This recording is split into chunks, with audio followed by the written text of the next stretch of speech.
Sebelum melanjutkan, jangan lupa subscribe dulu. Terima kasih. Bab 329, tidak dapat menyelamatkan. Huang Xiaolong dan hantu raksasa Feng yang naik ke lantai pertama saat memasuki restoran, tetapi dia tidak menyangka akan bertemu dengan bos restoran saat dia menginjak lantai 2. Melihat Huang Xiaolong, mata bos itu melebar seukuran kepalan tangan, dia begitu bersemangat hingga suaranya bergetar, kau bangsawan muda Huang.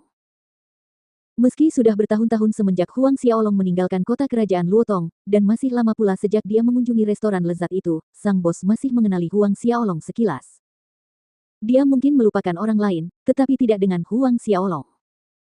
Huang Xiaolong adalah seseorang yang mewakili kerajaan Luotong dalam pertempuran kota kekaisaran Duanren, tokoh legendaris yang memenangkan tempat pertama, bagaimana mungkin dia bisa lupa? Tahun itu, Huang Xiaolong memenangkan tempat pertama dalam pertempuran kota kekaisaran Duanren. Ketika berita itu dikirim kembali ke kerajaan Luotong, perayaan diadakan di seluruh kerajaan. Raja Lu Ze mengadakan pesta perayaan selama 3 hari ketika ia mengumumkan pencapaian yang gemilang. Terlebih lagi, sang bos sangat menyadari bahwa Huang Xiaolong adalah seseorang yang bahkan satu-satunya marsekal kerajaan Luotong, Marsekal Hao Tian, hormati. Melihat ekspresi kepala restoran itu, Huang Xiaolong tersenyum dan mengangguk pelan. Dia tidak menyangka kepala restoran itu masih mengingatnya setelah sekian tahun. Melihat Huang Xiaolong mengakui identitasnya, bos itu menjadi lebih antusias, hampir berlutut dan bersujud penuh untuk memberi hormat kepada Huang Xiaolong.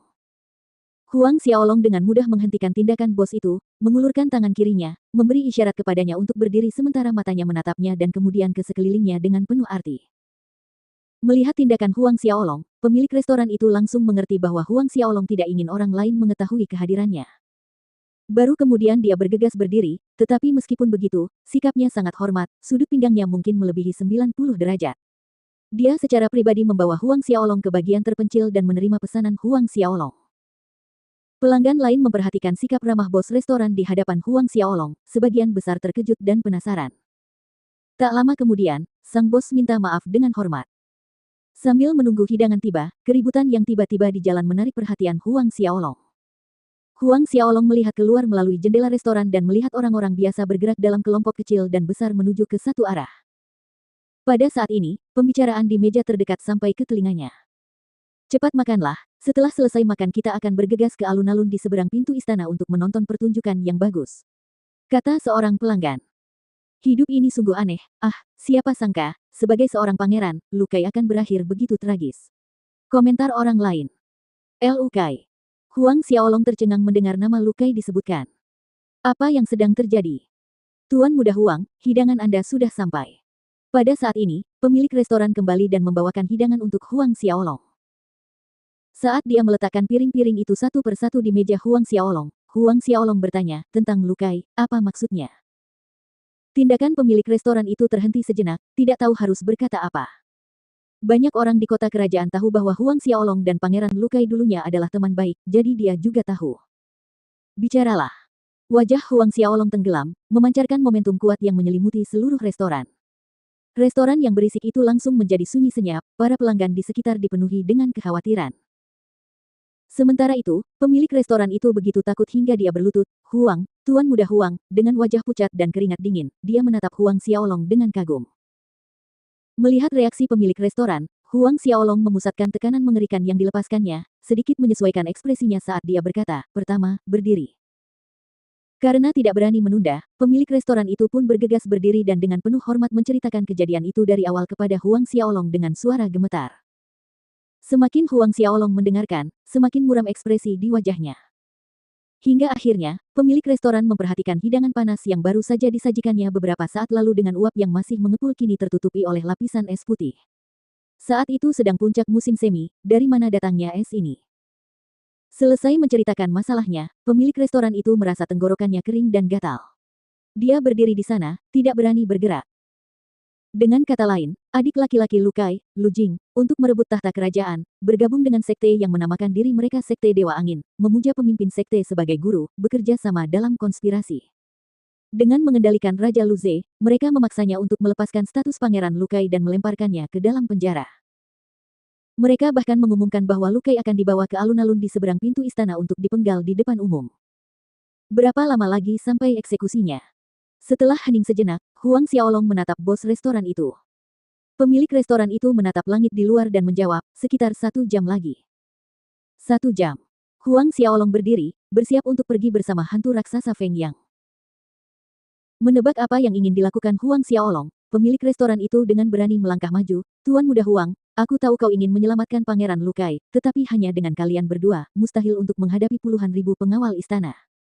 Pada saat itu, kau tidak hanya akan gagal menyelamatkan Pangeran Lu Kai, kau bahkan mungkin kehilangan nyawamu dalam pertaruhan ini. Tahun itu, ketika Huang Xiaolong memindahkan keluarganya ke kota Kekaisaran Duanren, Marsekal Hao Tian juga pergi, mengikuti keluarga Huang. Dengan demikian, Huang Xiaolong tidak memiliki bala bantuan lagi di kota kerajaan Luotong. Jika dia berencana menyelamatkan Pangeran Lu Kai hanya dengan 2 orang, menurut pendapat bos restoran, itu adalah prestasi yang sia-sia, terlepas dari apakah Huang Xiaolong adalah juara pertempuran kota Kekaisaran Duanren dan telah menembus ke Xiantian. Huang Xiaolong menatap pemilik restoran dan tersenyum, kehilangan nyawaku dalam pertaruhan ini. Dia tidak marah, karena dia mengerti bahwa pemilik restoran itu mengingatkannya dengan niat baik. Melihat Huang Xiaolong masih bersikap acuh tak acuh terhadap masalah itu, dia menjadi serius, menekankan, ya, aku tahu bahwa bangsawan muda Huang telah menerobos alam Xiantian, tetapi selain dari banyak pengawal istana, aku mendengar bahwa orang yang bertanggung jawab untuk menjaga Pangeran Lu Kai adalah seorang ahli puncak Xiantian Orde Kedua akhir. Puncak akhir Xiantian Orde Kedua. Huang Xiaolong tercengang. Kerajaan kecil seperti kerajaan Luotong memiliki puncak akhir Xiantian Orde Kedua. Pemilik restoran itu mengangguk dengan serius, benar sekali. Seorang ahli dari Sekte Dewa Angin, juga kakak senior tertua Lu Jing, bernama He Hui.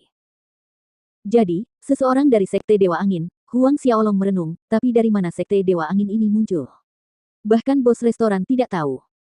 Tidak peduli dari lubang mana mereka keluar, sudah ditakdirkan bahwa kultus Dewa Angin akan dihancurkan. Simpan saja makanannya agar tetap hangat. Setelah aku menyelamatkan saudaraku, aku akan menemaninya minum. Huang Xiaolong berkata kepada pemilik restoran sambil tertawa, jarinya dengan santai menunjuk ke arah meja makanan. Pemilik restoran itu tercengang sesaat sebelum dia memahami arti kata-kata Huang Xiaolong. Siluet Huang Xiaolong dan hantu raksasa Feng yang telah lenyap dari pandangannya. Pemilik restoran itu menatap kosong ke tempat Huang Xiaolong dan pria, raksasa itu berdiri sebelumnya, sekarang kosong dan lapang. Setelah waktu yang lama berlalu, dia menggelengkan kepalanya dan bergumam pada dirinya sendiri, saya berharap surga memberkati bangsawan muda Huang sehingga dia dapat lolos dari bencana ini. Dia tidak berpikir bahwa Huang Xiaolong dan temannya memiliki kesempatan untuk menyelamatkan Lu Kai. Pada saat ini, pintu utama istana perlahan terbuka. Lu Kai, dengan keempat anggota tubuhnya dirantai ke tiang besi, dikawal keluar oleh sekelompok pengawal istana, sampai ke tengah alun-alun. Barisan pengawal istana membarikade sekeliling alun-alun dengan rapat.